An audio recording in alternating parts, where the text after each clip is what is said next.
Yang mengejutkan bagi kita semua adalah benar-benar menghancurkan moral adalah menyalahgunakan kekuasaan. Ketua DPP PDI Perjuangan Puan Maharani memberikan sinyal Wali Kota Solo Gibran Raka Buming Raka sebagai bakal cawapres Ganjar. Menurut Puan, peluang terbuka jika Mahkamah Konstitusi mengabulkan gugatan untuk menurunkan syarat usia cawapres dari 40 tahun menjadi 35 tahun.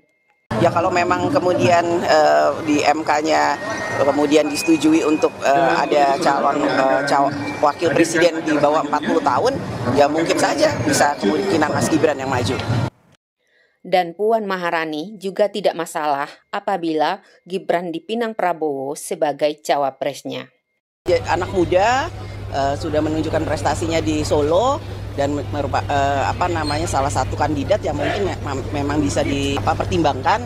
Jadi jangan melihat muda tua atau kemudian laki atau perempuan, semuanya punya kesempatan yang sama untuk bisa maju dan berjuang di kontestasi. Kan cawapres.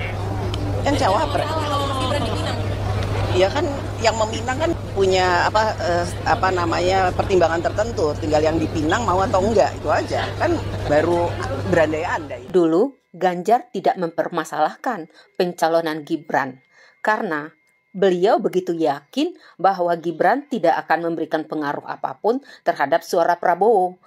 Dan keyakinan itulah membuat dia legowo pada saat itu.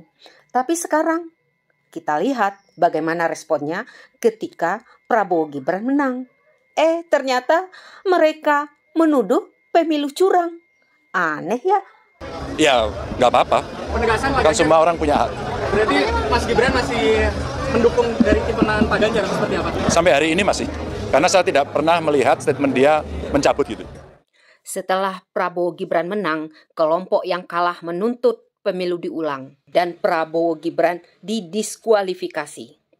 Mungkin karena mereka menyadari nggak akan pernah menang kalau Prabowo Gibran masih ikut kompetisi. Ternyata calon presiden berpikirnya juga nggak masuk akal ya. Sudahlah, ini hanya dagelan mereka.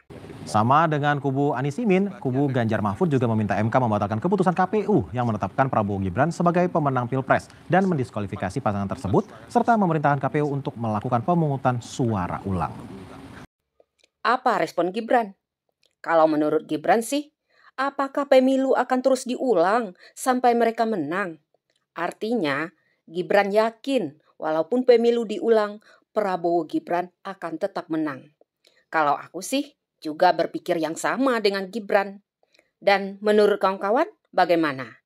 Yuk kita dengarkan respon Gibran tentang tuntutan mereka. Misalnya nanti diulang, terus jagoannya kalah, apa minta diulang lagi? Apakah minta diulang sampai menang? Itu. Ya, sekali lagi, kalau ada yang kurang berkenan, silakan melalui jalur-jalur yang sudah ada, ya. Kan sudah ada mekanismenya sendiri-sendiri. Yuk kita dengarkan asumsi Pak Ganjar di persidangan. Yang mengejutkan bagi kita semua adalah benar-benar menghancurkan moral adalah menyalahgunakan kekuasaan.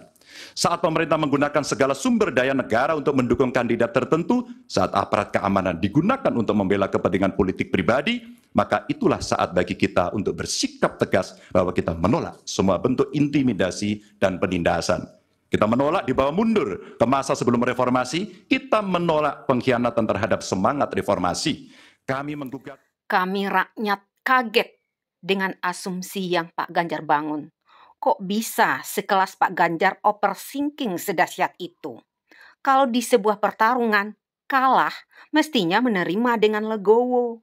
Jangan menjadi aneh Pak Ganjar.